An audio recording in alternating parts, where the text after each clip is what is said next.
Hello and welcome to Shawn White's Solar and Energy Storage Podcast. Today we have a super double, triple, quadruple, extra special guest, another Shawn, the world's famous Shawn O'Brien, President and CEO of NABCEP. So thanks for coming on, Shawn. Thank you, Shawn, for inviting me. Looking forward to it. Yeah, so I've been wanting to talk to you on the podcast for a long time. I do get to see you a lot of times at all the different conferences and things like that. So one of the things that I thought that we could cover today as we're approaching the NABCEP conference, this is going to release right before the conference, is job security. So, NABCEP and job security. And one of the things that I've been telling people for a long time is one great way to kind of stay off of the solar coaster as far as going down and all that kind of stuff is to get yourself NABCEP certified. So maybe you have some talking points on that too. It's a very relevant topic right about now, Shawn, and it's happened in the past, not just in the solar industry, but whenever there's a downturn in the economy, whether or not it's in the general sense or for a particular profession, certifications become actually a more valued commodity than when everything is sort of going along the happy path. What the certifications does, it allows that professional to be able to show to their current employer or potential employer that they've met certain standards. So a third party designation that tells an employer, this person has met certain training requirements, this person has some vetted experience, this person has passed an examination, and then more importantly, that this person has committed to continuing education, so along the lines of lifelong learning. So it allows any potential employer to know that this person has some verified qualifications. It also gives that employer more confidence when someone has a certification when they're conducting the job. And also, if an employer uses those employees in a way where to help market their business, it gives potential customers that sense of security as well. Yeah, so I've noticed too that besides just helping, land a job and things like that, and keeping your job, it helps people get raises and be more valuable. I was just looking on the NABCEP website and it says $11,000 a year salary increase. And if you think about the investment that you make in the certification, whether it be your time or your money getting certified, as that goes on and on, 11,000 a year for a decade or two, you're talking about hundreds of thousands of dollars. And I actually think that that's a low number, $11,000 extra. It is. That was from a survey we did a few years back, so we need to redo that and sort of crunch those numbers. But yes, I would say 11,000 is at the lower end, particularly for someone who gets their PV installation professional. Yeah, and there's a whole bunch of NABCEP certifications out there. And maybe we could even talk a little bit about that one. There's the PV Associate, the PV Installation Professional, and those were the two that I was really telling people that were really great ones to get. And now there's a new one, Energy Storage Installation Professional. And I even have some people now that have been taking my classes that have the PVIP and the Energy Storage Installation Professional. And so they're calling it the ESPVIP. Does that sound good to you? Well, it's not something I would promote, but it's good to see that folks, and it's not unusual for folks to have more than one certification, although it may appear with the associate that people think they need to start there and then get one of the board certifications. These are not stacked credentials, so to speak. So you don't need to have one to get the other. You can pretty much start anywhere. But a lot of folks, as you know, start with a PV associate, particularly into the industry from other professions, or those just starting out, particularly younger folks just getting out of high school or with an associate's degree. They find that the PV associate is a good place to start to get their foot in the door. It gives a potential hiring manager some confidence in that they know what they're doing. They have knowledge of safety, some core knowledge, understand tools and things of that nature. So it's a really good place for someone to start who's just getting industry. And then from there, they can take, as much time as possible to say, okay, where do I fit into the industry? Where do I see myself growing into a career? Because that's really what NABCEP's interested in. We're not interested in folks getting certified and getting a job. We're more interested in folks getting certified, then growing within that job, growing within the profession, and having a career within the profession.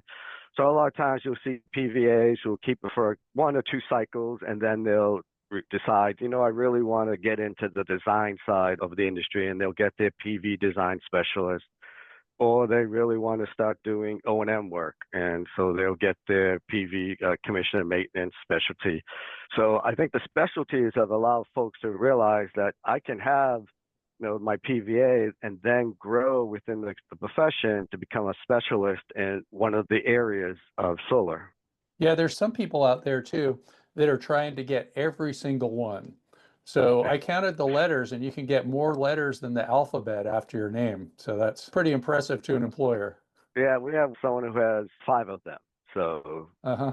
he's well on his way to getting them all. And I just had a conversation with someone in San Diego a couple weeks ago, and he's like that. He wants to be able to get them all. So Uh-huh.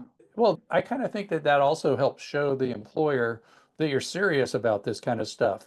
And it makes you very noticeable. Like, I couldn't imagine anybody getting laid off if they had all, 5 NABCEP certifications and a PVA. It would blow my mind to see somebody like that to be one of the first people to get laid off instead of the last. it is, and that's one of the nice things that, during times when there are, layoffs happening, that you can have 2 employees that pretty much look on paper to be the same, but then when you see that one of them has 2 or 3 different certifications, employers tend to hold on to those folks longer, because particularly if someone has the PVIP, the PV installation professional, because that certification a lot of times comes with the added benefit of being tied to incentive programs and rebates and things of that nature. So the employer knows that if I have PVIPs on my install teams, then this job's going to be eligible for a rebate or some type of tax incentive. So the more and more times the certifications are being linked to those type of incentive programs. Yeah, and I've noticed that there's some places, usually it's based on the states, like different states, where there's incentives that you can't get without having an ABCEP credential, and other states where it doesn't matter as much, which it's kind of hard to keep track of all the different places. Yeah, and we're looking into that. We have someone doing research and all that, because it's just been over the years that this happens. And it's not just at the state level too. It can be at smaller jurisdictions. It can be at the city level. For instance, the city of Austin, Texas has in theirs that if it's installed by someone who has the PVIP, then the homeowner or the customer can get a rebate on that or incentive. Same thing, there's a small co-op utility, I believe in Western Kentucky, that ties it to the PVIP, and actually the system can't be connected to that utility unless it is installed by a PVIP. So there's a lot of incentives in various forms that gives value to the certifications.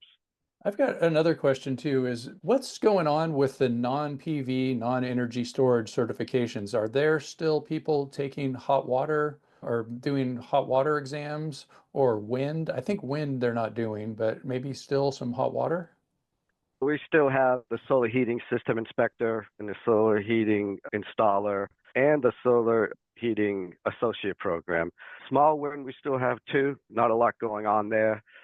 But certainly not as much going with the solar heating as with the PV. It's much smaller. And it's, to be truthfully honest with you, it's a little more difficult for folks who have those certifications to find trainings that meet the requirements for continuing education. There's just not a lot of new solar heating training going on. That's interesting. I haven't even thought of that. Yeah, so it makes it hard to maintain the credential because there's not a lot of continuing education in that area. And then as far as the small wind goes, you said there's 2. I think that just means there's 2 people that have kept it. No, there might be more than 2. But yeah, we do keep it. There may be a time when we sunset those credentials. So you don't necessarily just throw it in the trash can, but you just stop accepting new applicants and Those who maintain it can keep it, but you just don't take any more applicants. And that's something that every certification board, regardless of the industry, looks at, every few years just to see if the certification is serving a purpose. So I could still take the small wind exam? Small wind associate, yeah. Small wind associate. So I could still take that. And then when you said there's two, does that mean that there was like a small wind installation professional or something? Yeah, exactly. Yeah. Small wind installer. And that one has been sunsetted. So That one was sunsetted. Okay, so I can't yeah. take that one. So those two people could get in the Guinness Book of World Records if they took all the other tests and Yeah, they, for the most NABCEP letters after their name. Yeah. I guess that's true. But we just about a year and a half ago, a little less than that, we added the energy storage installation professional, and we'll be adding a new one probably later on in the fall at the PV associate level, and it will be an associate credential for folks working in O&M. Awesome. Yeah, I can't wait for that to happen. And so are there other new ones coming up too? Not this year. The new one coming out this year is the associate level O&M, but we will be redoing, every 3 to 5 years, we have to redo what's called the job task analysis, which is basically ends up being the blueprint for the exam. And then that helps define some of the trainings that happen as training providers follow that blueprint as well to make sure the trainings are linked to the certifications. So we've just finished up the PV associate with the O&M, and then we're about to disseminate that survey for the PV installation professional. So we're redoing that this year, and then later on this year, starting near the end of the summer, we'll be redoing the PV technical sales as well. So we're only a staff of 9. We don't, with 3 or so job task analysis going on, and that means 3 technical committees, 3 examination committees. We don't have the bandwidth right now to be looking at the possibility of adding a new certification. And really, we follow the industry on that, or try to lead a little bit. We talked about doing energy storage since 2000. I remember being on a call when I was on the PVIP committee, probably about 2010, and there was like a blueprint for it. Yeah. So So thanks for getting that finally done. yeah, we finally, it's an expensive project. So we're finally able to get some funding through the National Science Foundation to do that, and in partnership with MREA and with the Create Energy Center based out of Madison, Wisconsin. And so 3 of us worked on that, and it's been nice. We finished the translation for that examination to be in Spanish. So the energy storage certification exam will be in Spanish. Oh, that's good to know. Just launched the practice exam for that. So there's a practice exam now on our website that people can use before sitting for the exam, which a lot of people appreciate being able to do that, to see the types of questions that will be on the exam. So yeah, and so we'll do that. Energy storage will come out in Spanish in about less than a month probably. And then once we finish the PV associate, that test will be translated into Spanish as well this year. So we got about 5 different projects related, big projects related to the certifications that are happening. And then we'll also redo the resource guide we have that, is a study guide for those taking the PVIP, the design specialist, the commission and maintenance specialist, and the installer specialist. So there's really 6 big projects. So as I said, don't have a lot of time to be doing a new certification. And we got plenty of them. Yeah, and we'll look at it and see. There might be something that's, the board sees or staff sees that says, we should start thinking about doing X certification because in 5 years, it's going to be something that needs to have best practices and certification associated with it. Maybe you could just add some more letters to the certification. I know with the PVCMS, the commissioning and maintenance specialist certification, you get 5 letters for this price of 4. So Yeah. And another thing too, the energy storage installation professional, or I've heard people call it ESIP or ESIP. Do you have a preference? Internally, we refer to it as ESIP, but ESIP's fine. I was always calling it ESIP, and then I heard other people calling it ESIP, and I'm like, okay. No, I refer to it as an ESIP. So I think I was the first one to get the certification a year ago, or a little bit more than a year ago in January last year. I believe so. I believe you S- took it right before the Intersolar conference, if I'm not mistaken. Yeah, yeah, yeah. And you could just look on the website on the certified locator, which is an awesome resource, and see when everybody has to renew it. And so you have to renew it every 3 years with continuing education.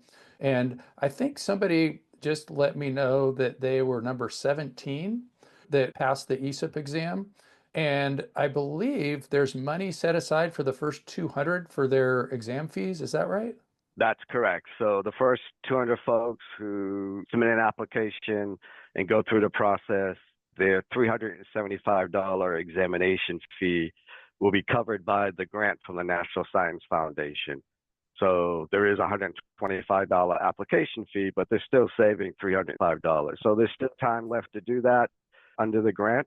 They would need to be able to do it prior to October 1st when the grant is scheduled to Oh, end. So oh, I didn't realize that. October 1st. yeah, So if there's 200 available and there's only less than 20 that have taken it so far, but there are probably a lot more that have applied, um, correct.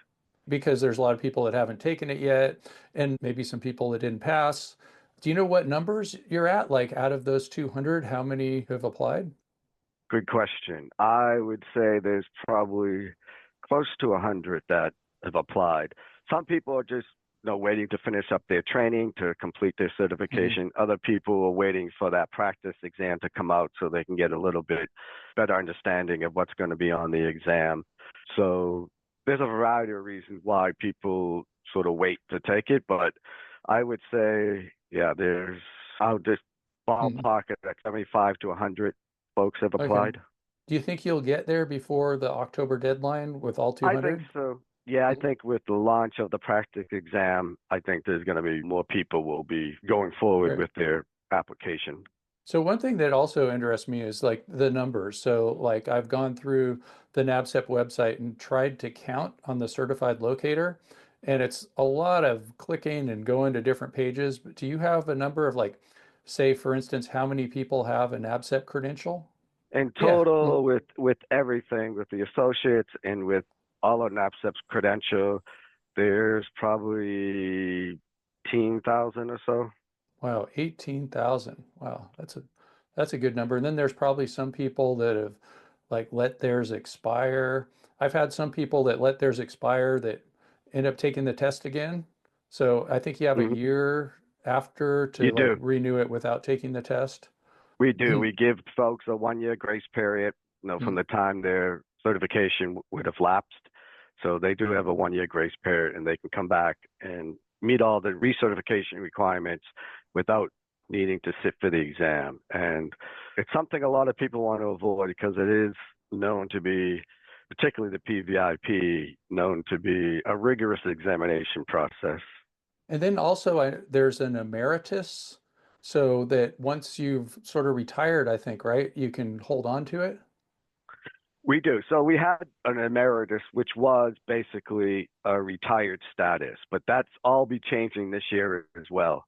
So the emeritus, and I can't say too much about it without sort of letting the cat out of the bag before it's announced, but you'll see that the emeritus program is going to turn more into a true emeritus program and we'll have a separate retired status. So there'll still be a retired status, but the emeritus program is going to be more of a board recognition for folks who have been supporting NABCEP for the last 24 years. And so it'll be an honorary type status Okay. with NABCEP. Yeah, because some of the smartest people I know, and I'm sure including you, can't take the exam because you know what's on the exam. So like the people on the exam committees and all that, John Wiles probably, those kind of people. Yeah, there's quite a few people out there who either been on the NABCEP board or have, dedicated time volunteering in one way or the other over the last, 20 years who the board would like to recognize. Yeah, and then there's another status that's rather new, board eligible. So that Yes. one was kind of neat. Yes, it is. And it's something that we talked about for a while and wanted to make sure was beneficial to our applicants. And basically, all it's doing is not changing any requirements or anything of that nature, but it's allowing a candidate who's completed their training requirement to be able to sit for the exam prior to getting all of the required experience, because people can finish their training and then it could take them up to 2 years to get all the experience they need to be able to sit for the exam. Well, now they're, as you know, as an educator yourself, now they're 2 years away from finishing their training. And a lot of times, they'll learn on the job, obviously, as they're getting the experience, but sometimes students can do better when the training is closer to that examination. So there are folks who opt to apply through that pathway. It's not everyone has to do it. It's only for the PVIP at this time, just to see how it works out. But again, someone who applies for the PVIP, once they completed their training, they can opt to sit for the exam right away, get the exam, pass it hopefully, and then the other advantage it gives them, particularly if they're talking with a potential employer, is they can tell the employer, I've taken all this training, I've passed the NABCEP PVIP exam, which has a reputation of being rigorous, and tell that employer, all I need is to get some more experience. And a lot of times hiring managers are opening to that because they know this person has met all the requirements except for the experience, and so now they can give that person the opportunity to acquire that experience. And then they have a grateful employee who has their PVIP, on staff. Yeah, that was one of those things that happened after you became president and CEO that I really liked, that I thought were just common sense things. So how long has it been since you came to NABCEP? Oh, what is this, 25? So about 8.5 years. This November will be 9 years. Time flies when you're having fun. Yeah, I remember when you were the new guy. So you've been doing it probably longer than anybody else now compared to your predecessors. So just one of those things that I really liked is I was teaching classes in different countries and they just couldn't take the associate exam. And it's like, it didn't make sense. There's smart people that wanted to take a test, and why couldn't they? And so besides making that happen, you also made it so people could take the classes online. And then that way they didn't have to wait for 6 months. Like back in the day when you came on 8.5 years ago, there's all kinds of people, they were just like, man, I had to wait for 6 months to take the exam again. And it just seems to be better for everyone, for NABCEP, for the people taking the exams to prove their worth and to, get those certifications faster. So thanks for doing all that. Oh, it was our pleasure. It was just, one of the things we want to do is, as much as possible, take advantage of technology and do things, as Sam Walton used to say, do things smarter, not harder.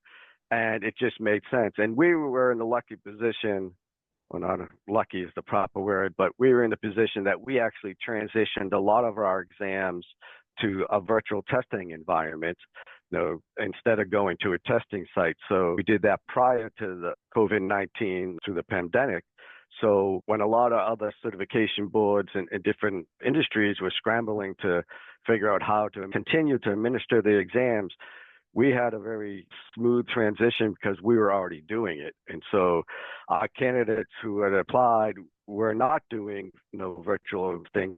They would have had to wait quite a while because none of the testing sites in person were open. So this allowed them to just take the test sitting at home in front of their computer, as long as they had a camera on it, and be able to sit and take the exam without needing to wait for testing sites to open, which was good because a lot of them had some free time because they couldn't work. And so a lot of them were able to schedule their exams during that year and a half, instead of just sitting around waiting for testing centers to open and for the world to basically open up again.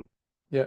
Yeah. One thing that was kind of funny or interesting is back in the day when you could only do pencil and paper, and people would sometimes have to take a plane trip to get to the testing site and all that. And they were all taken at the same time. Maybe it was like to noon or 9 to 1, something like that. And so I heard of people taking the test in New York and then getting onto the phone with their person 9 time zones different in Hawaii and then saying, look out for this question. We interrupt you for a very important announcement. Shawn White's Solar and Energy Storage Podcast has been brought to you by Shawn White's Solar and Energy Storage Podcast. That's right, Shawn White is sponsoring his own podcast. and he wants to remind you to go check out some of his classes. You can go to SolarSean, that's solar, SEAN.com, and then click on the links to check out his classes. You can check out his heat spring classes, and you can also hire him to teach classes for you, like at your company, something like that.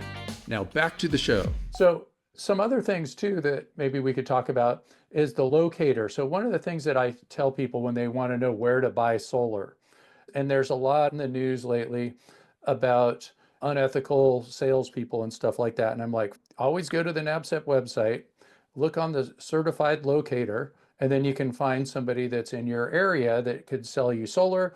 And even if they don't have the technical sales certification, the PVIP or whatever, they can find somebody in their area that installs solar that has the NABCEP certification. And then one more thing about that is I've told people that if somebody was unethical, that NABCEP could revoke their certification. Is that true? That's true. So NABCEP has a code of ethics and standard of practice, but I generally refer to it as enforceable code of ethics. Yes, there are associations in all industries, and associations have code of ethics, but generally they don't enforce them really because they want to lose members to these. So folks who join an association are members. Folks who get certified are certificants, and there's a huge difference between an association and a certification body when it comes to that.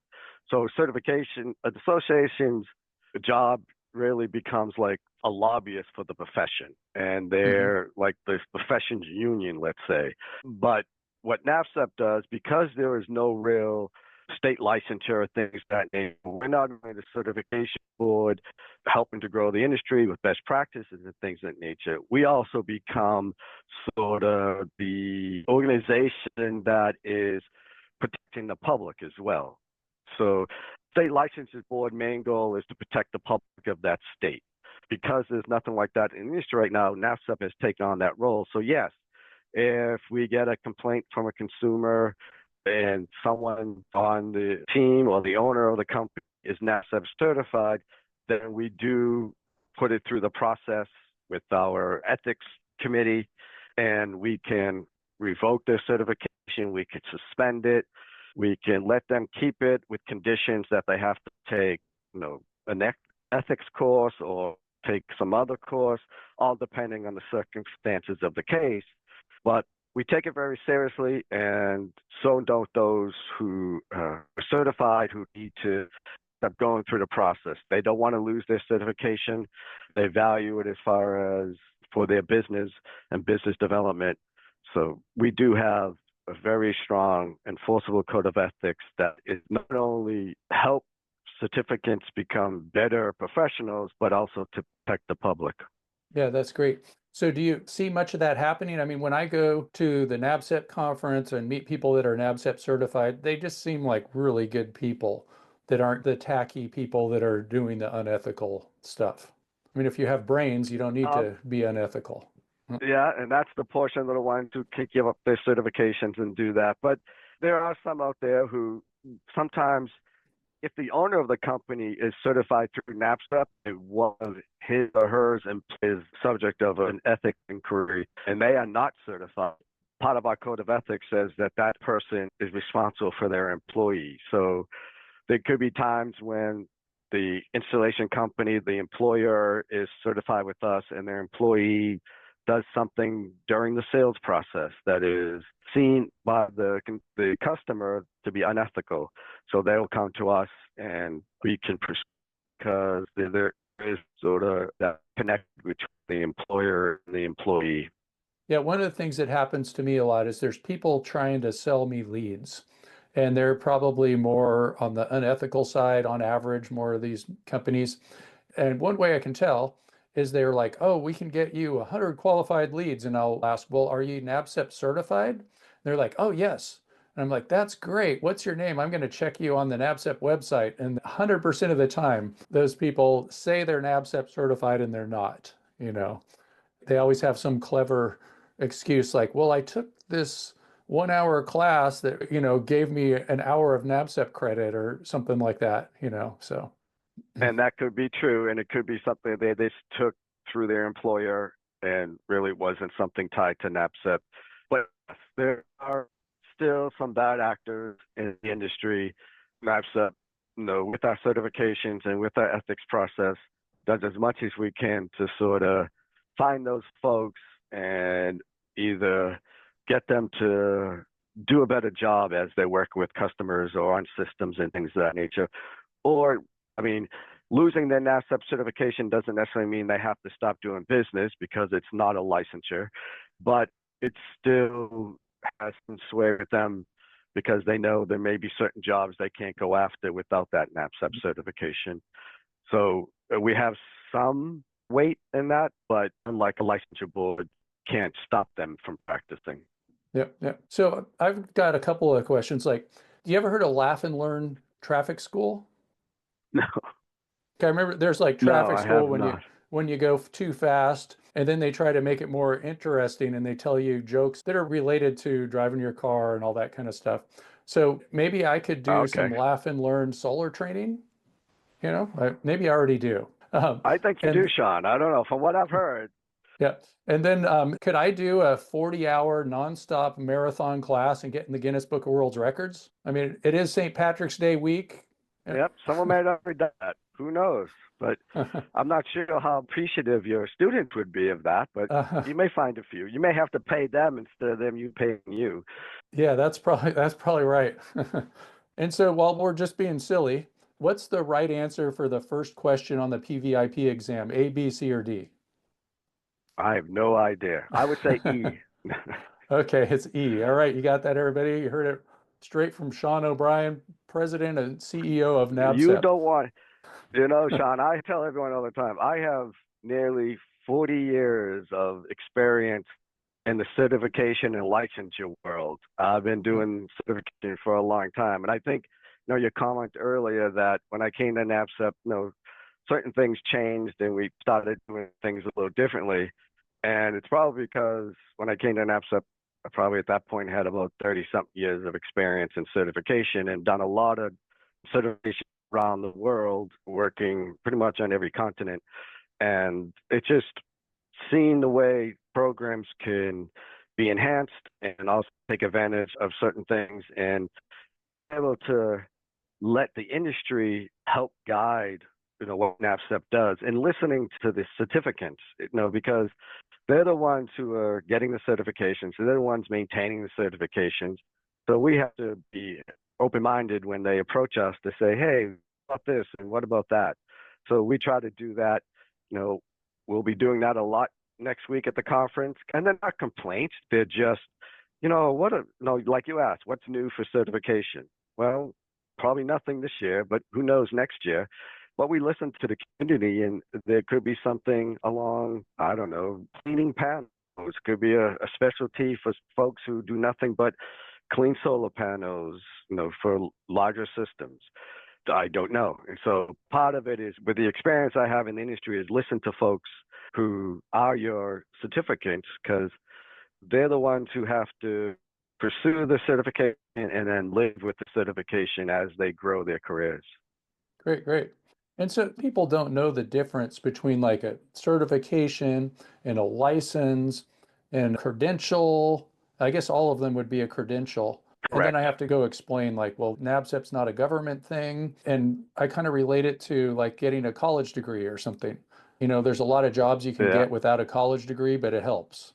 And then you're leaving out one other one that really causes a lot of confusion is when a manufacturer, let's say, creates a training for their product and they'll say this person's certified. Well, they're not really certified in the sense of like a NABCEP certification. They have a certificate of completion of a training.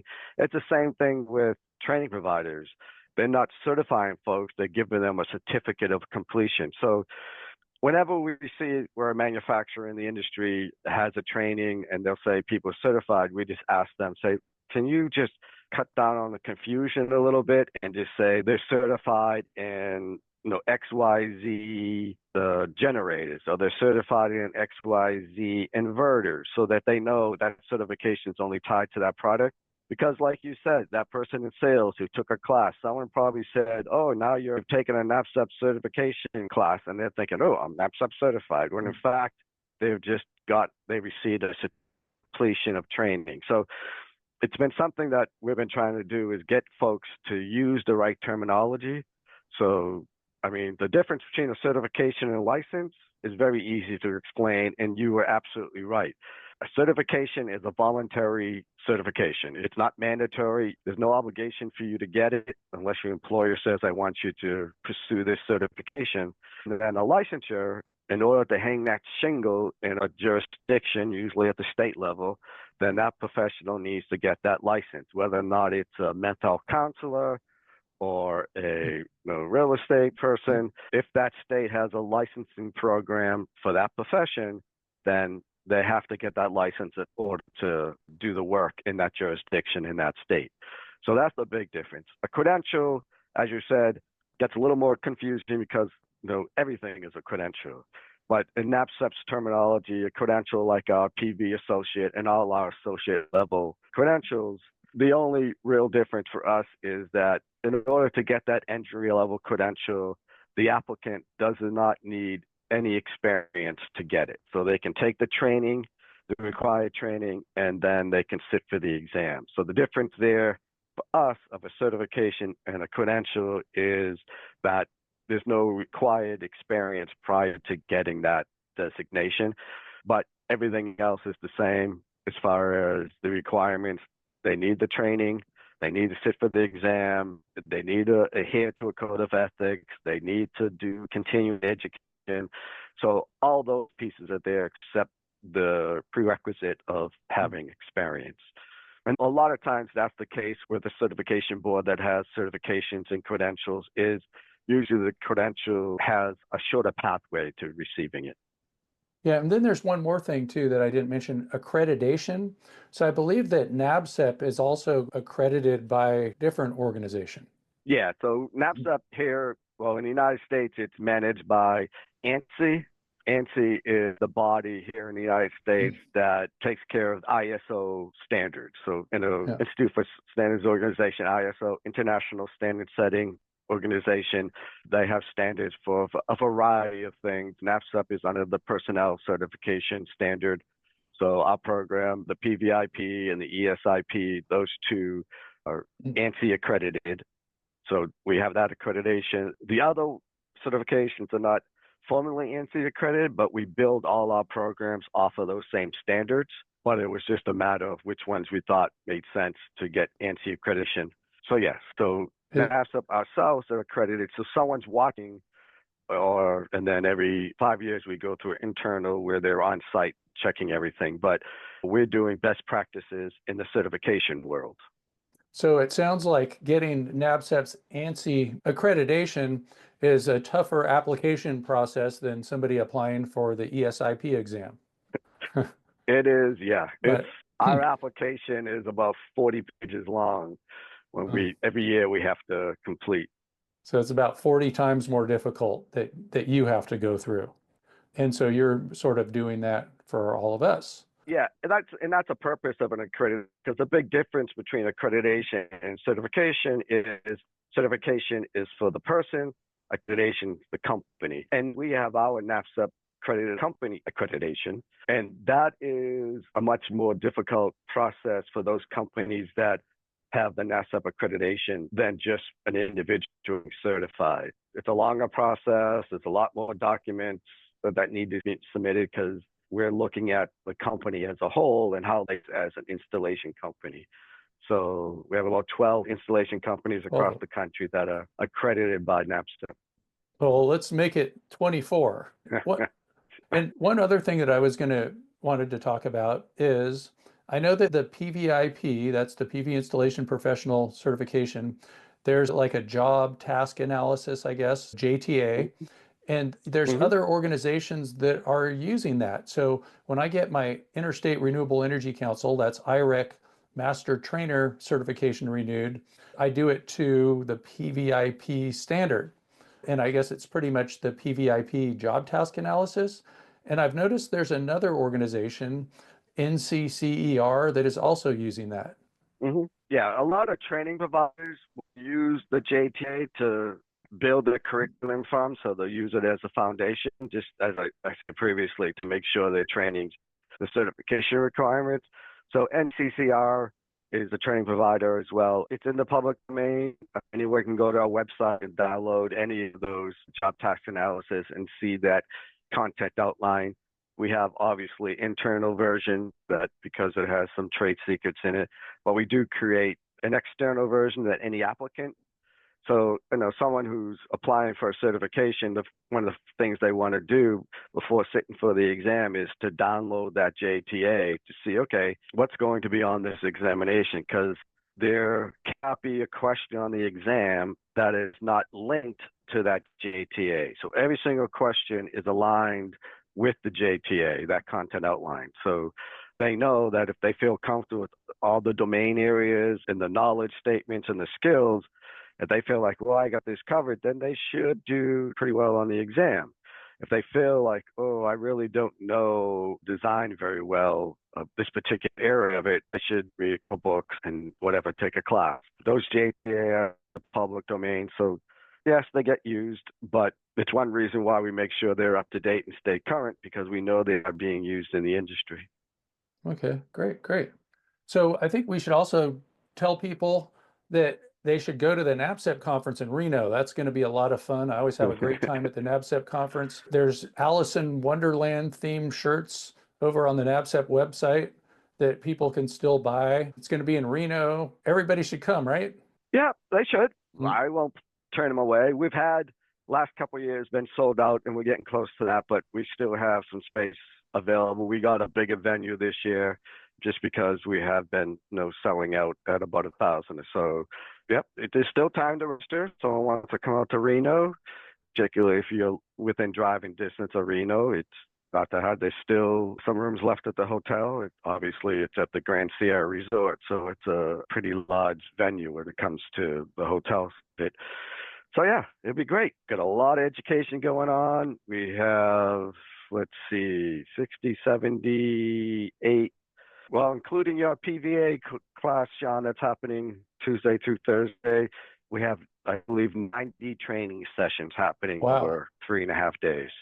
Wow, awesome. So we have quite a bit of going on, which there's several good conferences in the industry. The difference with NABCEP is just no one can match the amount of training that we do over the span of the conference. And we still have a trade show and things of that nature, but most people come to our conference because of the training. And that's why our conference is set up the way it is as far as food and beverage and things, because it allows those attendees to have that face-to-face time with the exhibitors, not just staying on either side of a table, but, side by side at a lunch table or dinner table or breakfast table, and getting more personal with the exhibitors instead of that typical talking on either side of a table. So it gives a more personal connection between exhibitors and attendees.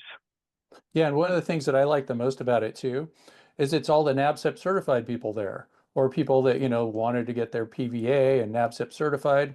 So you get that quality of people, so they're more alike to each other, and it's not like you're mixed in with people that are kind of like on a different end of the spectrum. And so it's like pretty much going out there and hanging out with a bunch of people that are my good buddies and friends. And so one of the reasons why I really like it.